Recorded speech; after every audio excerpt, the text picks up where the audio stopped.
Sakafet YouTube and welcome back to my channel. Let us make my juicy honey barbecue chicken thighs.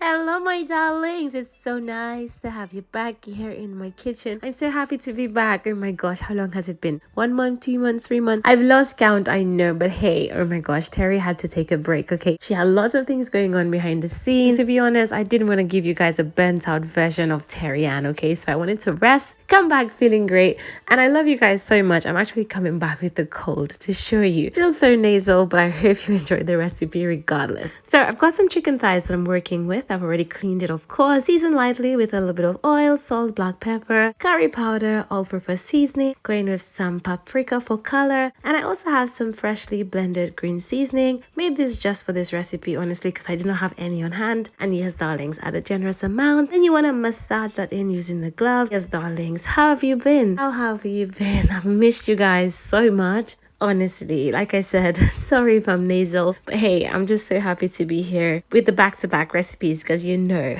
once Terri-Ann is back, she is back. Once it's all mixed in, cover it up, let it marinate for as long as you like, and then we're gonna bake it up.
So after giving this about half an hour, I preheated my oven to 180 degrees Celsius, and I'm just using this Pyrex dish. No need to add oil at the bottom because it's not going to stick regardless. And then you want to add your chicken thigh pieces to it, making sure that we don't cover it when we cook it, okay? Because we don't want it to make lots of liquid. We just want it to roast beautifully. And yes, darlings, by then my oven is nice and hot, so I'm going to pop it in. After about half an hour, I'm going to check on it, baste it, make sure all those juices are poured back on because that's how it's going to stay nice and juicy and not dry out, since we're not going to be covering it, of course. And yes, darling, I'll come back in half an hour to baste it.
So back in the oven we go for another half an hour, but in the meantime, gonna work on that honey barbecue sauce. So use a small saucepan. Go in with your classic barbecue sauce, about half a cup to a cup, entirely up to you, but I think I must have used about half a cup of barbecue sauce. And then I'm gonna go in with some honey, about 2 to 3 tablespoons of honey. I'll add some pepper flakes, which is optional, you don't have to, but it's, you know, just a little something, a little kick. And yes, darlings, give that a good mix. Simmer on low heat for like 2 minutes or so. By then my chicken was ready, and I'm just gonna go ahead and just swirl it around in there just to get some color on it before I put it back into bake.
Once all of my chicken pieces had some of that sauce put on there, you can go ahead and brush it on as well. You don't have to do what I did. You can use a brush and just go ahead and brush it on. Back into the oven for another 10 minutes, and oh my goodness, look at that, my loves. This is so beautiful. The skin is crispy. This is so tasty, and it's got some gorgeous charring on it as if it was on the grill, and it's just so gorgeous. I'm gonna plate it up because we can't wait to dive in. And oh my goodness, guys, this came out so tasty, and it's so sticky, and oh, so beautiful. I'm gonna garnish it with some fresh parsley. You guys know TERRI-ANN'S signature garnish. That parsley comes in handy, right? Garnish it and you know it's ready to serve. My son just kept asking me, is it ready yet? Is it ready yet? And I can imagine why. I really hope you enjoy the recipe. Try it soon. Let me know what you like it. Let me know what you want to see next. I'm coming back with the back-to-back recipes, so I'm just so happy to be back here. Thank you for riding with me. Thank you for supporting me. But yeah, let's give you a little up close of that. Look at that. So gorgeous, and it's super juicy too. Ooh, I know you can see how sticky it is. Thank you for watching, darlings. I can't wait to see you in my next one.